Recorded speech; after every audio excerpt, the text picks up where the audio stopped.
Pemirsa, sudah hampir 5 abad Jakarta berdiri. Bahkan potret Jakarta lekat dengan modernisasi pembangunan. Namun hingga hari ini masih banyak warganya yang tinggal di bantaran kali tanpa hunian layak. Sungguh kontras, ambisi modernisasi akan pembangunan di Jakarta yang masif, tetapi di sisi lain, Jakarta masih dihadapkan dengan kondisi warga hidup di pinggir kali. Garis batas kali ini akan mengungkap kehidupan warga di pinggir kali. Apakah kondisi ini bisa diubah atau warga harus dipaksa hidup ala kadarnya?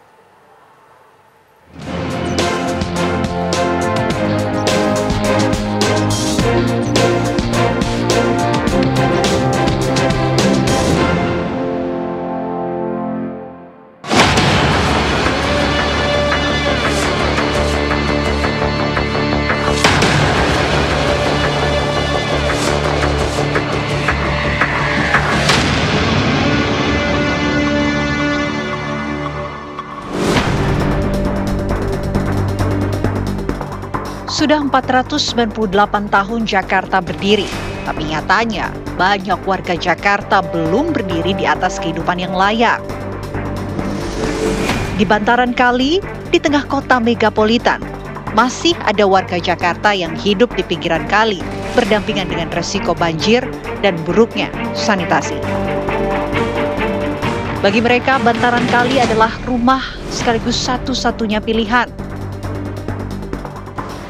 Hampir 500 tahun usia Jakarta, serta telah selesai menyandang statusnya menjadi ibu kota negara, Jakarta masih memiliki cita-cita lainnya, yakni menjadi kota global yang inklusif.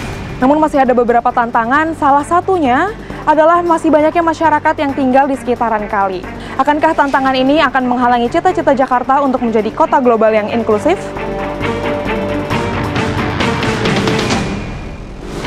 Meski secara hukum tak memiliki lahan, pemerintah seakan memfasilitasi dengan aliran listrik yang mengalir dan pajak yang rutin dibayar warga.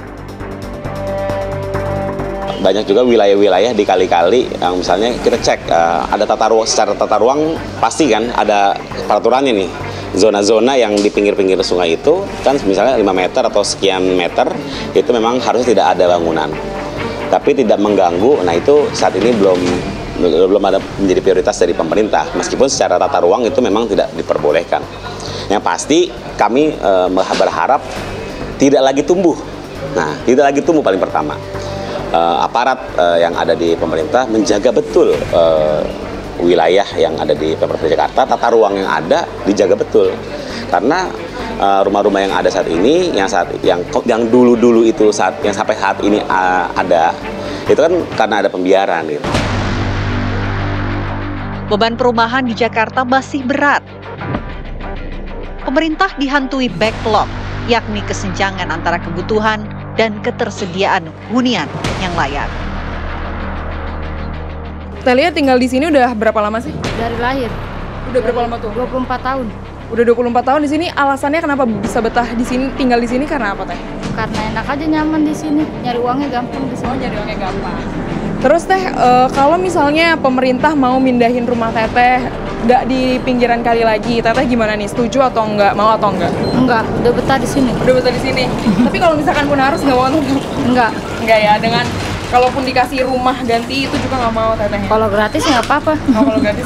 Ya betahnya mah karena kerjaan kita kan di bambu itu. Oh, jadi gampang. Kerjaan dekat. Kenapa kalau misalnya pemerintah ini mau pindahin tempat tinggal Bapak nggak di sekitaran kali lagi, gimana Bapak mau atau nggak, setuju atau nggak? Ya mau aja, setuju aja, yang penting kan kita dikasih kompensasi apa gitu kan, tempat tinggal yang enak, layak gitu. Upaya persuasif bukan 1-2 kali dikencarkan pemerintah, mulai dari sosialisasi hingga ajakan untuk ikut membangun kota secara kolektif. Kalau dibilang apakah Pemprov selama ini bukan hanya di era Mas Pram maupun Bang Dul, tapi di era-era sebelumnya sudah berupaya, sudah. Karena ada pembangunan rumah-rumah susun yang sesungguhnya diutamakan dan diprioritaskan untuk saudara-saudara kita yang selama ini tinggal di tempat-tempat yang tidak seharusnya, khususnya di bantaran kali tadi yang juga. Pemerintah telah membangun hunian bertingkat guna menyusun harapan warganya. Namun, masalah baru justru muncul.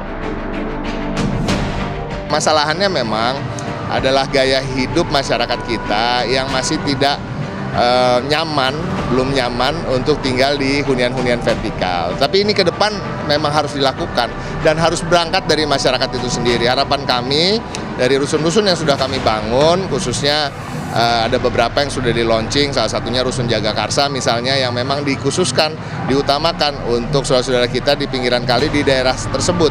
Yang sampai hari ini minatnya ya alhamdulillah ada, tapi belum sepenuhnya gitu. Padahal kalau kita bicara soal sewa, harganya harusnya sangat terjangkau gitu ya, dari range 800.000 sampai 2 jutaan, dan itu untuk satu keluarga. Dan sementara tinggal di pinggiran kali juga nggak gratis, ada uang-uang sewa terhadap oknum-oknum yang sesungguhnya juga tidak berhak untuk menyewakan, tapi itulah realitanya. Lantas, bagaimana jalan keluar yang ideal? Yang paling logis adalah memindahkan mereka. Tetapi kalau memindahkan mereka tentu ada persoalan tadi yang saya bilang, ada persoalan legal, ada persoalan mereka nanti hidupnya gimana.